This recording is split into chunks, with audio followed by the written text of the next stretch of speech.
We're pleased to be joined here today by 6 distinguished witnesses to discuss this important topic. First, Dr. Michael Scherer is an adjunct professor at the Center for Peace and Security Studies at Georgetown University. Dr. Scherer recently concluded a 22-year career with the CIA, where there Dr. Scherer held multiple positions, including senior advisor for the Osama bin Laden Department. We're very pleased to have you and honored, sir. Next. In the Muslim world. And I would certainly, if I was in charge, change many of the policies we have. But it's more important that we in this country become adults. Nothing a person does in his life doesn't have a counter reaction. Does our foreign policy cause this war? Not a chance. The people who attacked us caused this war. Does our foreign policy motivate these people? Absolutely.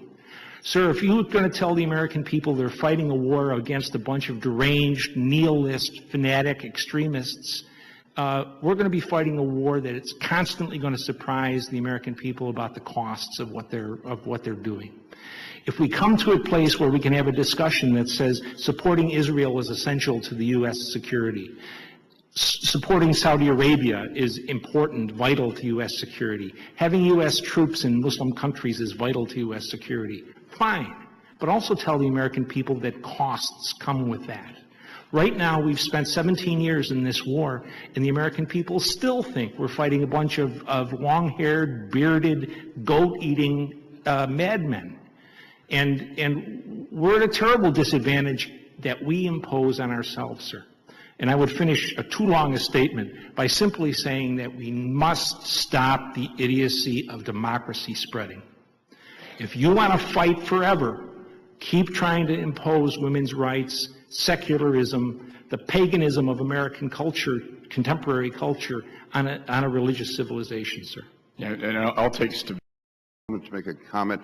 Professor Shaw, I've known you over the years, but I have to take sharp disagreement with your position about our support of Israel. I believe it is essential that the United States, for our security, continue to support Israel. I believe that if we back away from Israel or Jordan, for instance, using those countries, Morocco, as examples, that Al-Qaeda will find some other excuse. I mean, we can find any number of reasons. I can tell you during the 1990s, from after Iraq, but between 1995 and 2001, the only time the Americans used force overseas was to defend Muslims against Christians in Bosnia and in Kosovo. And yet the response by Al-Qaeda to that was to attack us on September 11th. So I think we make a mistake if we think we can somehow appease Al-Qaeda by taking away whatever they're... Not at all a matter of appeasement, Mr. King, at all.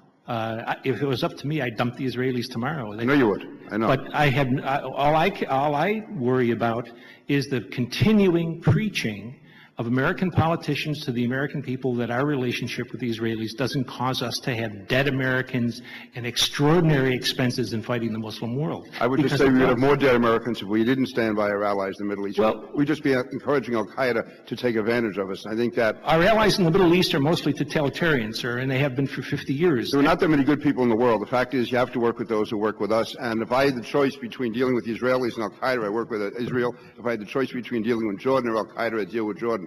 And the fact is that you can find any number of excuses why Al-Qaeda is going to come after us. No, sir, you can't. Yes, I think you can. No, you can't, sir. Osama bin Laden would have been a terrific American politician because he stays on message. There's only one message that comes out of Al-Qaeda, and it's... That's the message they're using now. If it's not, there'll be some... If we pull out of Israel... If we you have to depend... No, I'm going to say, if we stop supporting Israel, then the message will be... America was cowardly, America was backed away, they're not going to stand by their allies. It can always... It's the flip side of everything, and I would rather stand with positive elements like Israel and back down. I'm a bear of little brains, sir, but you got to go with what you go with at the moment. These people are fighting for something substantive, for something religious. And they're not fighting us for what reason do you suppose they're going to come up with? Because we have Hollywood? I would like to fight Hollywood. But, I mean, they're not going to fight us because we have women in the workplace. That's an insanity. What they're fighting us about is what we do. And we don't have to stop what we're doing, sir. But we have to realize the cost. And I think it'd be lost if we stop what we're doing, and that's my point. Well, that's fine. Tell the American people that. There's also a cost of what you're asking for, and I think that cost will be a lot greater. I don't think so, sir. Well, it couldn't be worse than it is now. We honestly disagree. You know, you're presiding over a bankruptcy. What can be worse? And what has been the goal of Al-Qaeda since it was formed? To bankrupt the United States.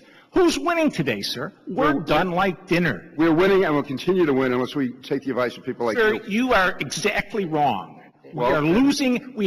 Two U.S. field armies were defeated by men in the field with weapons from the Korean War. The fact is, we have not been successfully attacked since September 11th. The fact And that's is, the sir, truth. we had 2 military defeats overseas. The fact is, which we have not far been more successfully important. attacked. We have not been successfully attacked since September 11th. Sir, that's a Because we disregard goofy the guys argument. Like you. That is a goofy argument, sir. I hate to gavel down the. Well, I'm sure you're an expert on goofiness, so I yield back. I appreciate the gentleman's spirited debate, and Again, I want to come back to understand some of the things you said. Before I do that, I just want to mention this quickly.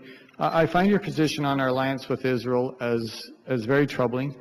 It won't surprise you to tell you that I disagree with you. And you spent 17 years, is that right, or something like that, as a CIA analyst? Over 20, sir. Okay, over 20? Not as an analyst. I ran operations, sir. Okay.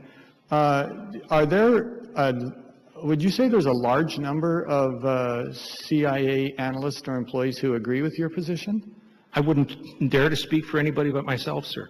Well, only a fool would know that our relationship with Israel causes us war with Muslims. Well, my question is fairly simple. I Yes, mean, sir. you worked with hundreds of employees. Yes, sir. You I certainly didn't had- work with any fools, sir.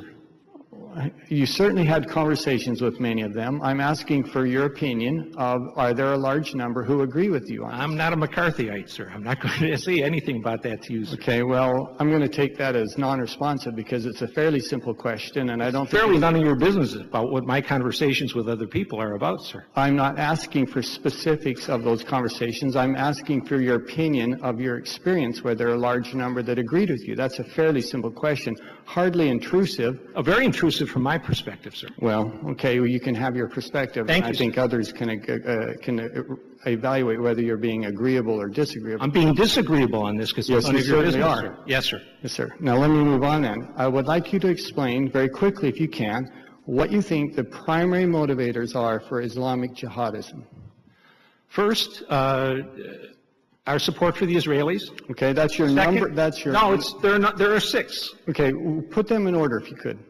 Our support for tyranny for over 50 years in the Muslim world. Okay. As a trigger, our presence on the Arab Peninsula. Third, I would put the Israelis rising. Fourth, our ability for a long time to get oil at prices that were very much below the market level. Fifth, our presence, military presence in other countries in the Muslim world. And sixth, our abiding willingness to identify as terrorist any Muslim population that one of our allies dislikes, whether it's the Russians or the Chinese. Okay, let me. Those 6 things, sir. I appreciate that. And let me say, and then I'm going to move on to other witnesses. I was an Air Force officer for 14 years. I have spent significant time with many people from that region, and it is astounding to me that you don't put in the top 6 what I know to be true, and that is they are motivated, many of them are motivated by their absolute hatred of the United States and what we represent, whether it's freedom, whether it's democracy, whether it's women's rights. There are many of them who are absolutely motivated by that. I know that. I have talked with them. They hate them, sir. And I can't imagine that you would not put that in some They're way. not going to die for that, sir. Oh, they absolutely have. They have not, sir. Well, This war is not, it you are wouldn't have turning, anything you we are, have in this Professor, country in you are their country. turning a blind eye to history for you to say that they will not die Bullshit, for sir. You that. you don't need to call me professor either. You should call me Mike. The reality is no one has blown themselves up because this young lady is Professor, in the you're right place. absolutely wrong on that. I'm going to move on now. Well, if I no, could. you pulled this up. You said there's millions of people Professor, out there. you're absolutely wrong on that. I'm going to move on if we could. I wish you would move on. For the rest of you, I'd like to ask you this in the very brief time that we have. Looking at